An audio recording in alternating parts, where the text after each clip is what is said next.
नमो नमः। प्यारे विद्यार्थियों, आज हिंदी विषय की इस कक्षा में हम कक्षा 8वीं पाठ संख्या 15 है, जिसका शीर्षक है कामचोर, जो हम पढ़ चुके हैं और अभ्यास के प्रश्नोत्तरों पर चर्चा करने के बाद लेखन कार्य कर चुके हैं। आज हम उसका जो व्याकरणिक उपविषय है समास, जो हम पीछे के पाठ में कर चुके हैं, उसकी पुनरावृत्ति करेंगे, दोहराई करेंगे। तो इसमें 3 समास, अव्ययीभाव, कर्मधारय और बहुव्रीहि समास की दोहराई है। तो बच्चों, इनके विषय में जानेंगे। सबसे पहले जानेंगे अव्ययीभाव समास के बारे में। अव्ययीभाव समास क्या है? सर्वप्रथम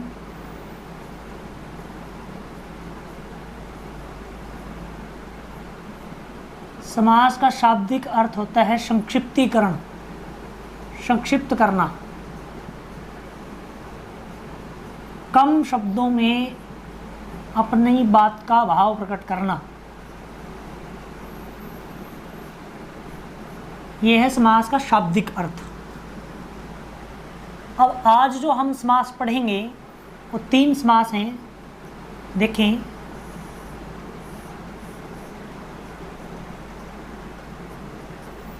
एक है अव्ययीभाव,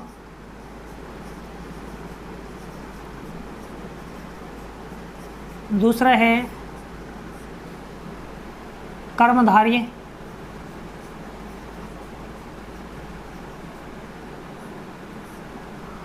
और तीसरा है बहुव्रीहि।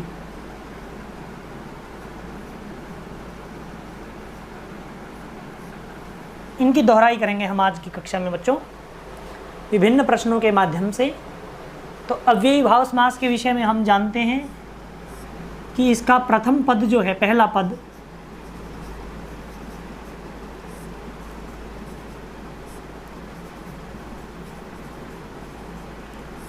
अव्यय या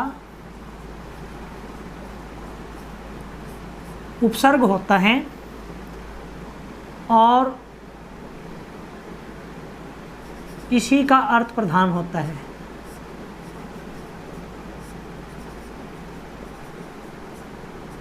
यानी प्रधानता जो है वो पूर्व पद की रहती है, पहले पद की। जैसे यहाँ अगर हम लिखें, देखो, आजन्म, तो आ यहाँ उपसर्ग है और पूर्व पद है, जन्म उत्तर पद है। तो इसका अर्थ है, आजन्म का मतलब है जन्म होने तक।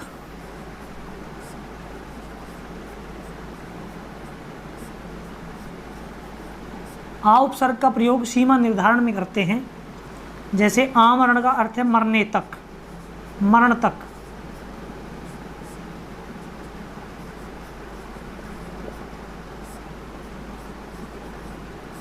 तो यहाँ भी आ उपसर्ग है। तो ध्यान रखें, जिसका पहला पद उपसर्ग या अव्यय पद हो वो अव्ययीभाव समास कहलाता है, और उत्तर पद और पूर्व पद दोनों मिलकर के एक अव्यय की तरह काम करते हैं। यानी पूरे समस्त पद में ही अव्यय का भाव हो जाता है, इसीलिए इसको अव्ययीभाव समास कहते हैं। दूसरा समास है बच्चों, जिसके विषय में पढ़ेंगे, कर्मधारय। कर्मधारय क्या है? कर्मधारय में पूर्व पद और उत्तर पद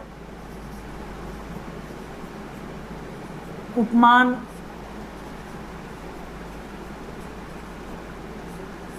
उपमेय के संबंध से रहते हैं, या फिर पूर्व पद उत्तर पद में विशेषण विशेष्य का भाव होता है। विशेषण या विशेष्य का संबंध रहता है पूर्व पद और उत्तर पद में। जैसे यहाँ लिख दें हम, उपमान उपमेय का उदाहरण अगर हम लिखें तो यहाँ लिख सकते हैं, जैसे हमने लिख दिया नरसिंह। नरसिंह का अर्थ है नरों में जो सिंह के समान है। और विशेषण विशेष्य का अगर उदाहरण लिखते हैं तो हम लिख सकते हैं, मान लो नील कमल। तो एक पद यहाँ नील जो है वो विशेषण है और कमल जो है वो विशेष्य है। तो पूर्व पद और उत्तर पद का जो संबंध है वो विशेषण विशेष्य का है। यानी कर्मधारय समास में पहला पद और दूसरे पद का जो संबंध है वो या तो उपमान उपमेय के संबंध से रहता है या विशेषण और विशेष्य से रहता है। उपमान और उपमेय क्या है? उपमेय होता है जिसकी तुलना की जाए, जिसकी गुण दोष स्वभाव आदि के आधार पर, और उपमान होता है जिससे तुलना की जाए। यानी उपमान जो है वो है प्रस्तुत, उपमान जो है वो है अप्रस्तुत और उपमेय जो है वो प्रस्तुत। तो दोनों उदाहरण हमने यहाँ पढ़ लिए, एक नरसिंह और दूसरा है नीलकमल। तीसरा है बच्चों बहुव्रीहि समास, जिसमें दोनों ही पद यानी कि पूर्व और उत्तर पद मिलकर के विशेषण का कार्य करते हैं और किसी अन्य तीसरे पद की विशेषता बताते हैं, वहाँ बहुव्रीहि समास होता है। जैसे हम लिखें अगर यहाँ नीलकंठ, हम यहाँ लिखेंगे नीला है, विग्रह करेंगे नीला है कंठ जिसका। तो ये सभी पद जो हैं मिलकर के विशेषण का कार्य करेंगे और किसके लिए करेंगे? जिसका नीला कंठ है। कौन है? भगवान शिव, शिव जी के लिए प्रयुक्त है। तो अन्य पद जो प्रधान है, यानी यहाँ अन्य पद प्रधान होता है, तीसरा पद प्रधान होता है जिसकी ओर इशारा किया जाता है। तो ये है बच्चों समास जिनका हम इस पाठ में अव्ययी भाव, कर्मधारय और बहुव्रीहि, जिनका हम इस पाठ में पुनरावृत्ति करेंगे, दोहराई करेंगे। अब सभी प्रश्न जल्दी जल्दी देखेंगे एक बार। सबसे पहले प्रश्न है बच्चों, पिछले पाठों में आप तत्पुरुष, द्विगु और द्वंद्व समास पढ़ चुके हैं, तो आइए अब अन्य समास पढ़ें। नीचे अव्ययी भाव, कर्मधारय और बहुव्रीहि समास के उदाहरण दिए गए हैं, इन्हें ध्यान से पढ़िए और समझिए। सबसे पहले समास का नाम है अव्ययी भाव, समस्त पद दिया है, जैसे बेनकेल। तो हमने पढ़ा भी बेनकेल में क्या है? पहला पद उपसर्ग है, बे उर्दू का उपसर्ग है। बेनकेल का अर्थ है बिना नकेल के, तो ये हो गया इसका विग्रह, और प्रथम पद उपसर्ग होने से ये अव्ययी भाव समास है। पतली पतली, बिल्कुल पतली, ये भी अव्ययी भाव समास का उदाहरण है। कर्मधारय समास में पुरुषोत्तम, पुरुषोत्तम क्या है? ये उपमान उपमेय कर्मधारय है, पुरुषों में जो उत्तम है। और कमल नयन का अर्थ है कमल के समान नयन, ये भी जो है उपमान उपमेय कर्मधारय है। बहुव्रीहि का उदाहरण दिया है इन्होंने, चार पाई, यानी चार पाए हैं जिसके, चार पांव हैं जिसके, जिसको हम खाट बोलते हैं। और तिरंगा तीन रंग हैं जिसमें वो हमारा राष्ट्रीय ध्वज एक ध्वज विशेष होने के कारण जो है वो अन्य पद प्रधान है, इसलिए बहुव्रीहि समास का उदाहरण है। प्रश्न संख्या 2 में देखेंगे बच्चों, भीष्म ने आजीवन विवाह न करने की भीष्म प्रतिज्ञा की। आजीवन शब्द में पूर्व पद अव्यय है और प्रधान है, उपसर्ग होने के कारण वो जो है प्रधान है, तो आ उपसर्ग आने से यहाँ अव्ययी भाव समास है। याद रखिए, जिस समस्त पद में पूर्व पद अव्यय हो या उपसर्ग हो और प्रधान रूप में हो उसे अव्ययी भाव समास कहते हैं। प्रश्न संख्या 3 हल करेंगे। नीचे लिखे समस्त पदों का विग्रह कीजिए। आमरण, मरण तक। प्रश्न संख्या 3 में लिखेंगे आमरण, मरण तक, गली गली, हर गली, और प्रतिदिन, दिन, प्रत्येक दिन, भरपेट, पेट भरकर, यथा समय, समय के अनुसार, और रातों रात, रात ही रात में।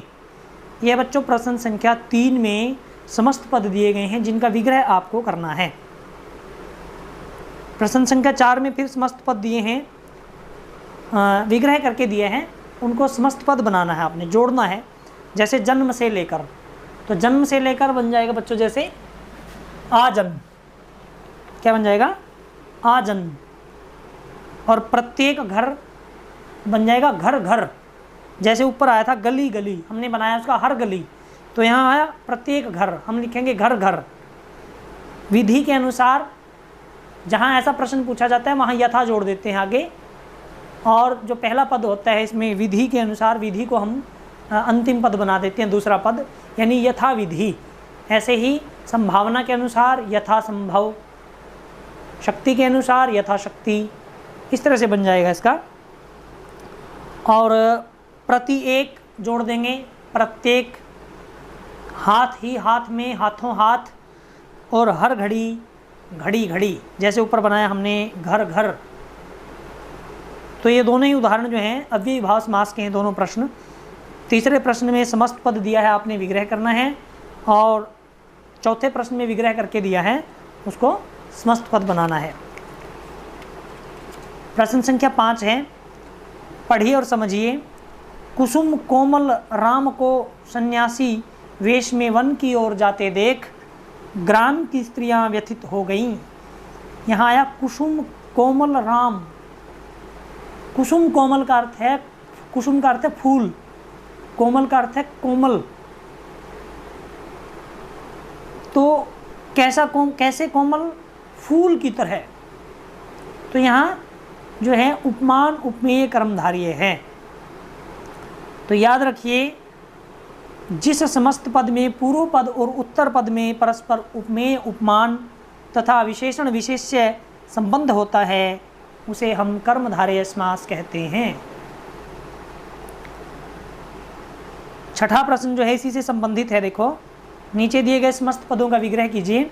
महात्मा, महान है जो आत्मा, यहाँ विशेषता बताई गई है आत्मा की, तो विशेषण विशेष्य कर्मधारय है।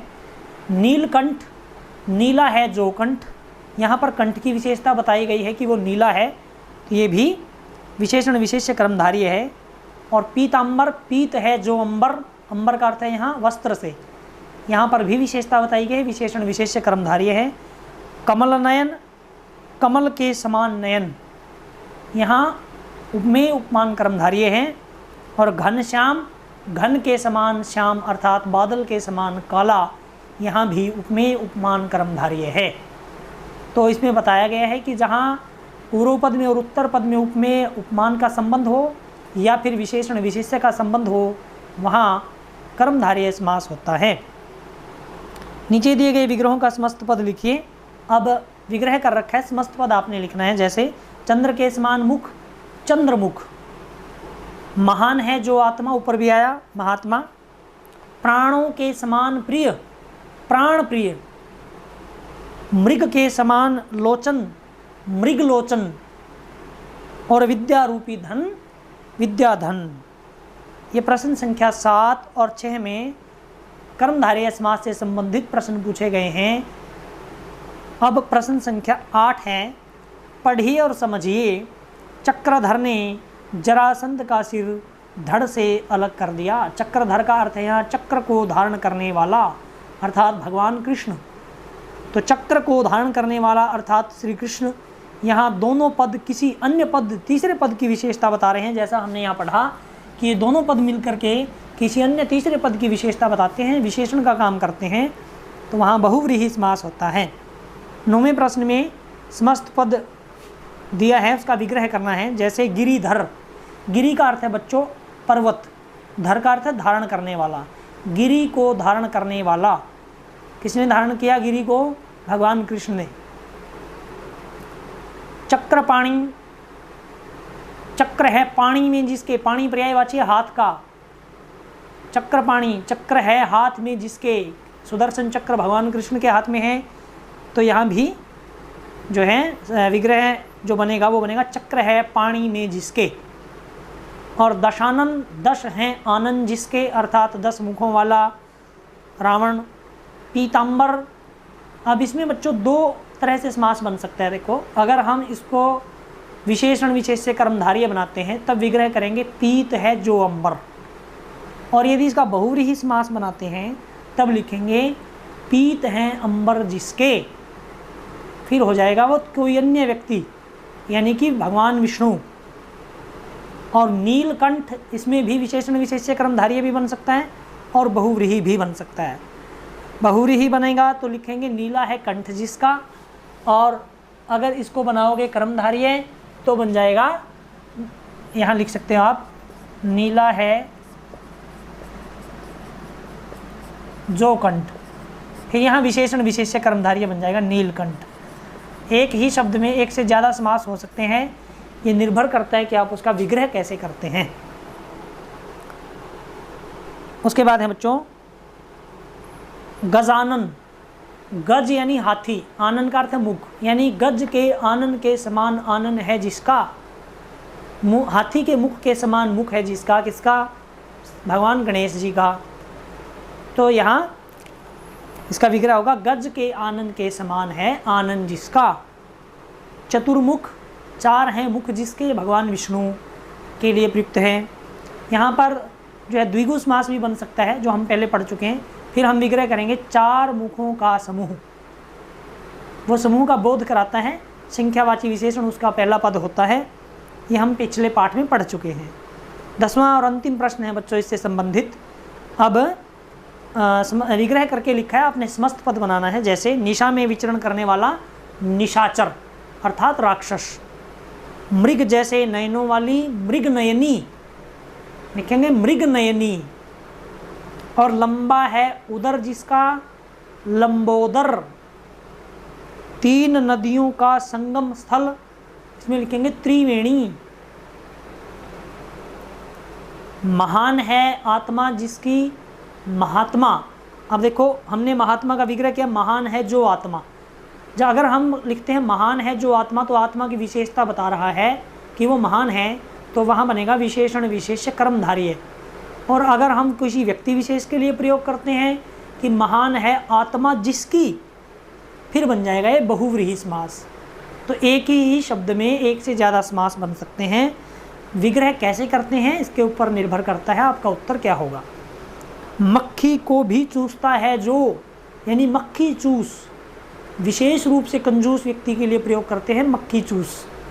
तो ये सभी बहुव्रीहि समास के उदाहरण हैं। इस पाठ के पहले 10 प्रश्नों के माध्यम से हमने इन तीनों अव्ययी भाव समास, कर्मधारय समास और बहुव्रीहि समास को समझा है। और समझने के बाद आपको ये ध्यान रखना है कि इनको कैसे आप हल करेंगे, कैसे इनका विग्रह करेंगे। इस तरह से आप इसका अभ्यास सागर जो है हल करेंगे।